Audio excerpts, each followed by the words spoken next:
আসসালামু আলাইকুম ওয়া রাহমাতুল্লাহি ওয়া বারাকাতুহু। শ্রদ্ধেয় দিনী ভাইরা, আগামী 2, 3, 4 এবং 5 জানুয়ারি 2026 অনুষ্ঠিত হতে চলেছে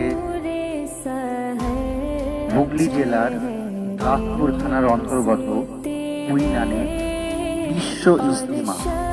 বিশ্ব ইজতেমা অনুষ্ঠিত হবে আগামী 2, 3, 4 জানুয়ারি 2026 দাসপুরের কুইনানে।